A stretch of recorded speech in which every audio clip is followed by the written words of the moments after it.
The vastness of the galaxy had long been a domain where the strong thrived, where the laws of survival were dictated by an ancient truth. The powerful ruled, and the weak perished.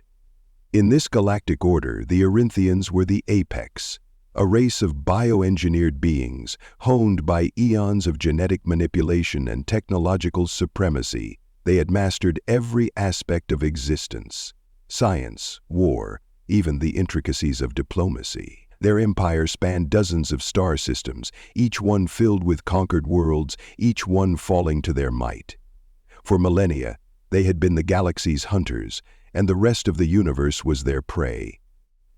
General Constable's project, at once been the center of the universe, was now a landmark in the void. The Arinthians had long assumed that the creatures they encountered were like all the others, with a singular goal: survival at any cost. When they first detected faint radio signals coming from a primitive world nestled in the Sol system, they saw nothing more than an insignificant backwater planet. Earth, as the humans called it, was a curiosity at best, a world too small, too undeveloped to pose any threat. But there was something about the frequency, the patterns, the primitive language they broadcasted. It intrigued the Arinthian Empire. It was as if this insignificant planet was calling out, saying, "We are here." Simon nodded and said, curiosity, an emotion that was rarely felt by the Arinthians, led them to observe humanity from afar. Their scientists began monitoring the radio waves, studying Earth's growing technological advancements with a detached sense of amusement. At first, they found nothing of interest. The humans were primitive, their technology slow and cumbersome. Their warfare was rudimentary, their spaceships little more than rockets shooting aimlessly into the void. But there was one thing the Arinthians could not ignore: their tenacity. The humans, despite their shortcomings, refused to die. No matter the hardships they faced, they adapted. They learned. They survived. And survival, in the Arinthian worldview, was the first sign of a species' worth. As humanity's technological capabilities grew, so too did the Arinthians' interest. They had spent eons perfecting their bioengineering, their weaponry, their ability to wage war, but even they knew that the galaxy was vast and unpredictable. Perhaps, they thought, it was time to test humanity's potential. Perhaps this species was more than the primitive creatures they had once believed. So a decision was made. A small strike force was dispatched, a handful of elite Arinthian warriors and scientists, to observe and test the humans in person. Their ship arrived in the Sol system, a sleek, ghostly vessel that slipped through the stars unnoticed, its cloaking technology rendering it invisible to the untrained eye. The ship hovered over Earth for days, studying the planet's surface, its electromagnetic fields, and the chaotic pulse of human activity. The strike force descended in secret, cloaked in sophisticated exosuits, their presence undetected by the humans below. Their objective was simple: observe, learn, and assess the humans. They landed in the dense forests of the Pacific Northwest, a region far from the human population centers, but rich with resources and isolation. There they would establish a temporary base and begin their observation. The humans, they thought, would be easy to deceive. The Arinthians had encountered countless species who could not even fathom the idea of a stealthy, invisible enemy. But the humans were different. Even in their primitive state, they had honed instincts that could rival the most advanced predators in the galaxy.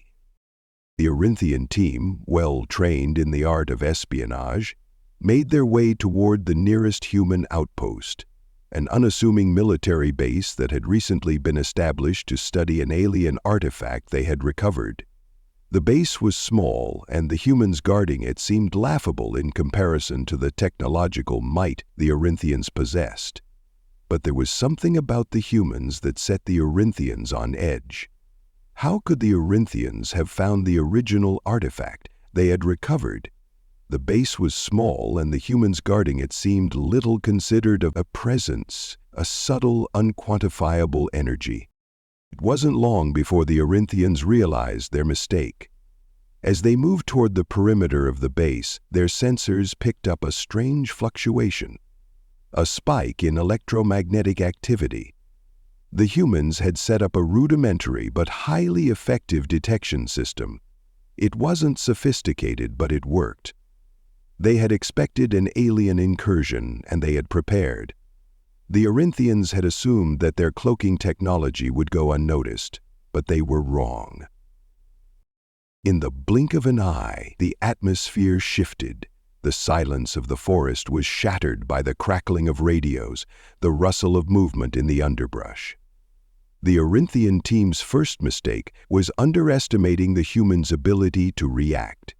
They assumed the humans would scatter in fear, oblivious to the threat before them, but instead, the humans began organizing.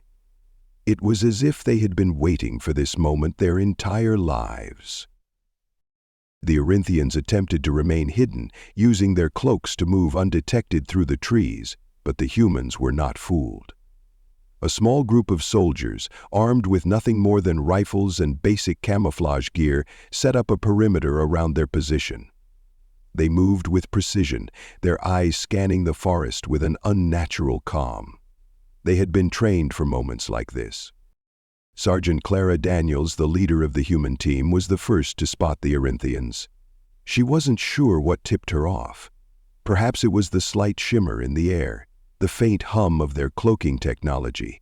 Or maybe it was the instinctive feeling that something was wrong. Whatever it was, Clara's training kicked in immediately. She radioed her team to set up a defensive perimeter, calling for backup from the base. She didn't know what they were up against, but she knew enough to trust her gut. For the next few hours, a tense game of cat and mouse ensued. The Arinthians tried to outmaneuver the humans, using their advanced technology and superior strength to stay one step ahead. But the humans were relentless. They moved in small, coordinated groups, utilizing their knowledge of the terrain to their advantage. They knew the forest, its patterns, its dangers. The Arinthians had the upper hand in technology, but the humans had something the Arinthians could not quantify: adaptability. At one point, the Arinthians tried to make a move, launching a small offensive with plasma-based weaponry designed to obliterate their foes in seconds. But the humans were ready.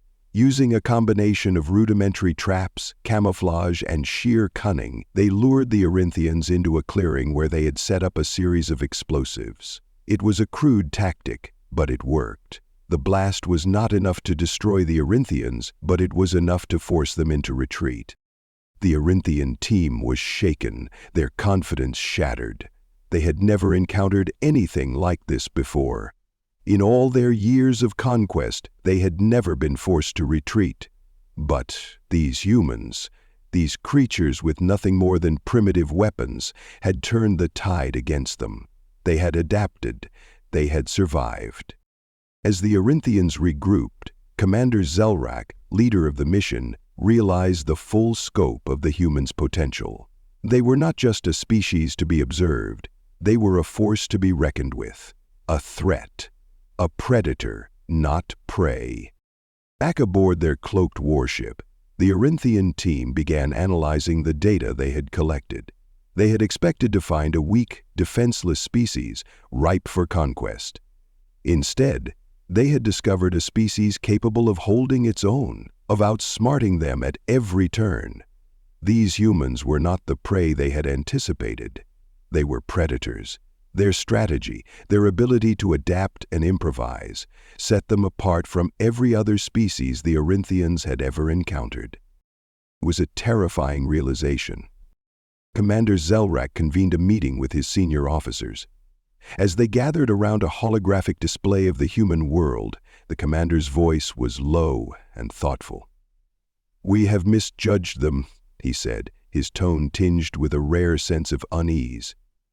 "These humans, they are not like the other species we have encountered. They do not fear death. They do not fear us. They fight with a resolve I have never seen before.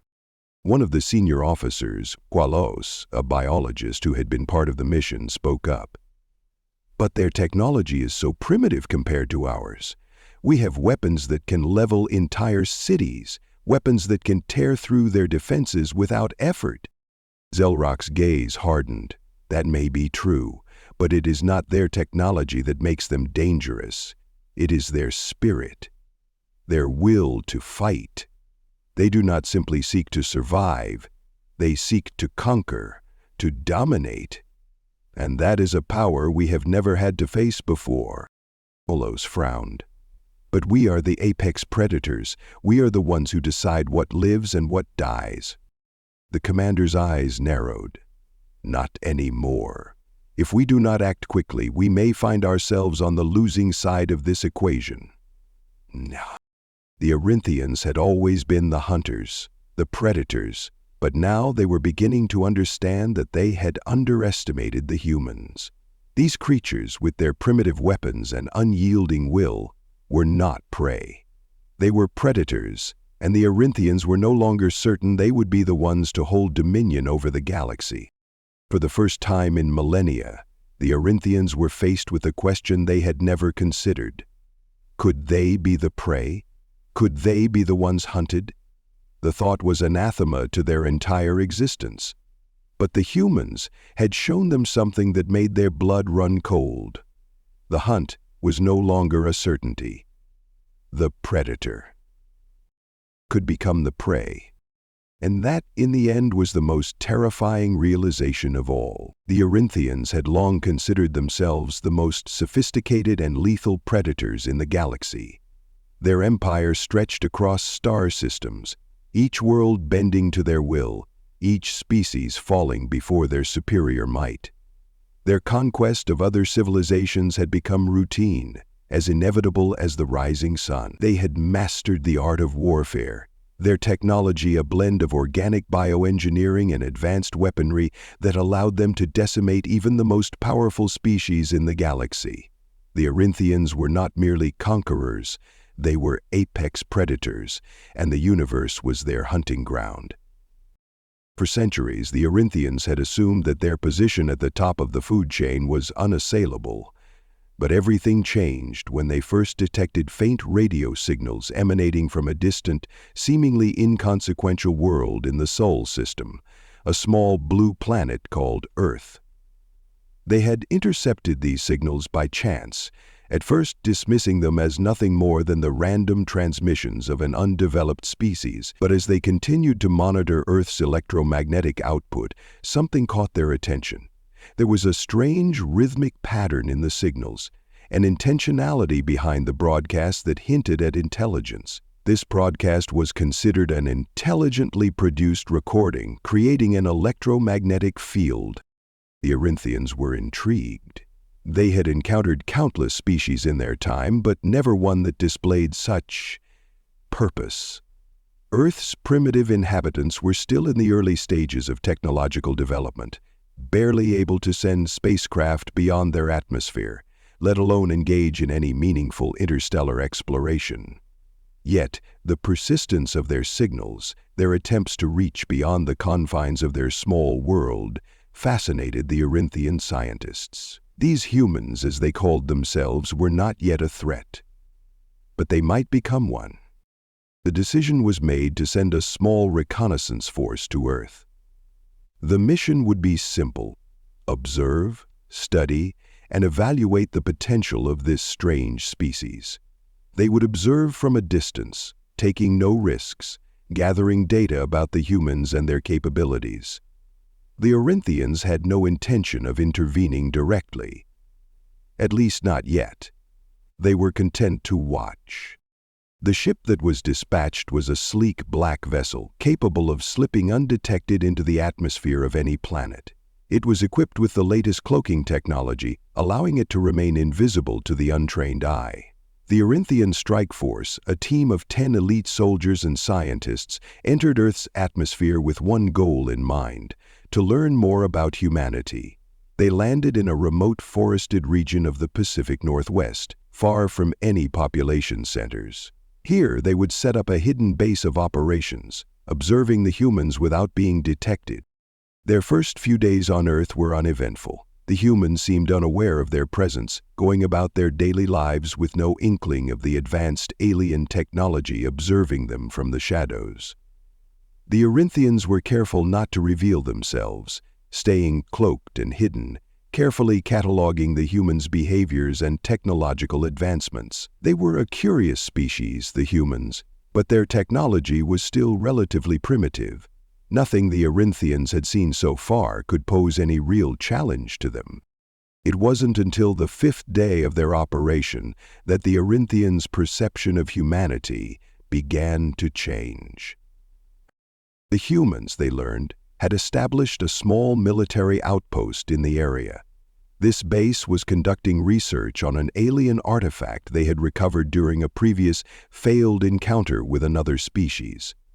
The Arinthians were particularly interested in this artifact, though they had no intention of revealing themselves or interacting with the humans. Instead, they decided to observe. The base was small, just a few dozen soldiers and scientists, but it was well guarded. It wasn't long before the Arinthian team began to take note of the humans' strange preparedness. Even in the depths of a forest, far from any immediate threat, the humans were cautious, aware of their surroundings. Their perimeter was reinforced with basic but effective security measures: motion detectors, camouflaged watch points, and traps to deter any animals or intruders.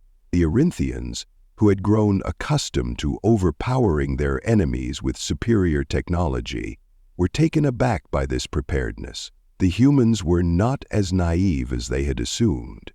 They were organized, methodical, and efficient. On the 6th day, the Arinthians decided to test the humans to see just how far their preparedness extended. Using their cloaking technology, they infiltrated the perimeter of the base. They moved silently, avoiding detection as they surveyed the area. The humans remained unaware, their guards focused on the normal rhythms of their routine. The people residing in the wall. But then, something unexpected happened. One of the Arinthians, a scout named Kelzar, moved too quickly, his foot snapping a twig beneath him. The sound echoed through the trees. It was a small mistake, easily overlooked by any other species, but the humans reacted immediately. The Arinthian team froze, their advanced cloaks rendering them invisible to the naked eye. But the humans were already on high alert. Radios crackled to life, orders were shouted, and the soldiers began moving with a purpose. The Arinthians were accustomed to being the ones who took control of the situation. They were the ones who ambushed, who laid traps, who dictated the flow of battle. But the humans were different. They didn't panic. They didn't scatter. They responded, not with confusion or fear, but with coordination. They formed defensive positions, moving into the trees with an uncanny knowledge of the terrain. The Arinthians' initial advantage was gone. The humans had turned the tables. At first, the Arinthians thought it was simply a fluke. Perhaps the humans had some rudimentary ability to sense them, or perhaps they had just gotten lucky. But as they observed more closely, they realized that the humans' reaction was far more than chance. They were organized, alert, and efficient. Every human soldier was a trained professional, capable of adapting to any situation with a level of skill that the Arinthians had not anticipated. And then, in a moment that would change everything, the humans sprang their trap. The Arinthians, despite their technological superiority, had been led into an area filled with rudimentary explosives, booby traps set by the humans, who had spent years honing their survival skills in dangerous environments. As the Arinthian team moved through the underbrush, the traps were triggered. The explosion was small by Arinthian standards, but it was enough to throw the team into disarray. The blast was followed by a flurry of activity. Human soldiers emerging from hidden positions, launching coordinated attacks that forced the Arinthians into retreat. For the first time in their long history, the Arinthians had been forced to abandon a mission. Their superior firepower, their cloaking technology, their precision, all of it had been neutralized by a group of humans armed with little more than rifles and a few improvised devices. It was a humiliation unlike any the Arinthians had ever experienced. As the last of the Arinthian team disappeared into the trees, the humans celebrated. Their traps had worked. They had driven off the intruders, aliens, who had come to observe, perhaps even conquer.